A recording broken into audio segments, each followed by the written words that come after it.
What's going on, everybody? Welcome back to the MaaS360 YouTube channel. Joined again by my good friend and sales technical engineer, Tyson. Tyson is a former Apple genius. Tyson was on a previous video where we walked through, it was about what was it, Tyson? About like a 15 to 20-minute video, right? Where we walked through how to change a non-managed iOS device into a fully managed iOS device, corporate issued device, and that process that you have to go through to factor a reset to get it into ABM and into MaaS360. But for today's video, Tyson's going to walk us through how to sync the data, the couple steps your employees are going to take, how to sync the data on those iOS devices. All right, cool. Yeah, the last video that we did was a little long-winded, so I just kind of wanted to condense it a little bit, make it a little more palatable. Um, Let me trust my device.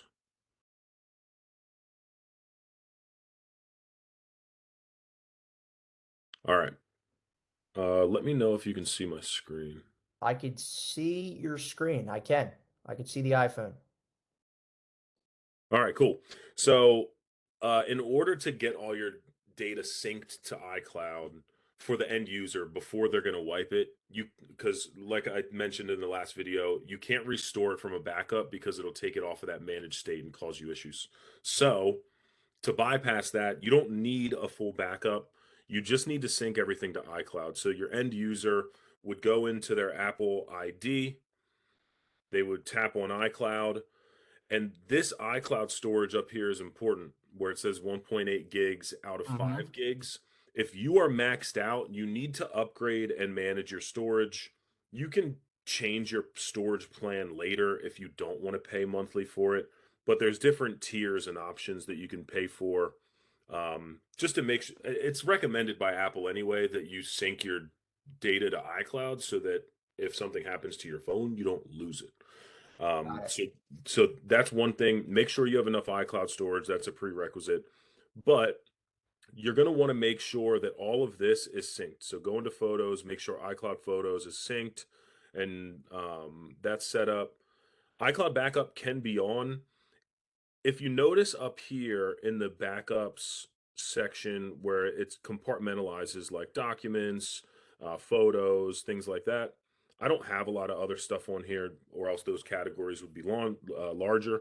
But your Yep. backup file is significantly smaller when uh, you are syncing data to iCloud because it takes it out of that backup. So the data that's currently in my backup is really just my settings and some of the stuff from these other apps here. A Okay. lot of these in which are going to come back anyway, right? Like YouTube is a web-based thing. Like you log into YouTube on any computer and there's all your YouTube stuff. So you don't really have to worry about restoring a whole backup. The main thing you want to make sure all these options are green, including messages, Safari, news, anything that you want to sync to iCloud, make sure it's turned on and it's green. How about contacts? Contacts Contacts too. there? Oh, contacts are Contacts there. Okay, I see it now. Perfect. Contacts are on there, calendars, messages, Safari, all that stuff. Make sure it's all Beautiful. green. You can check all of it on iCloud.com to make sure that it finished syncing, and everything will show up on there except for messages. Messages are encrypted, so you would need to log into an actual device for those messages to come down. You can't see it on iCloud.com, but the rest of it, photos being, in my experience, the most important thing that people are worried about losing. Make sure that you see those in iCloud.com before you wipe your device. But that's how you Beautiful. do it. That's all you need to do. And then as soon as the device wipes and you log back into this Apple ID, you'll go into photos and notes and whatever else you have, and it'll bring all that stuff back. The only thing you'll need to do is go into your app store because you won't have the same apps. You'll have the apps uh, that your job is pushing to you or the business is pushing to you. But anything else that you're allowed to download, you would just go to your Apple ID in here, go to purchased, go to not on this iPhone, and they'll have little cloud symbols next to all of them, and you can just go Okay. down the line, click them all to download them, and there's all your apps again. That's easy, Easy man. as that. That's Yep. easy. So this whole big concern about restoring data isn't really all that much of a concern. if you watch these videos and utilize these best practices that Tyson put together here. But These are also best practices that we used at Apple. We used to wipe people's yeah, devices all the time for troubleshooting purposes and things like that.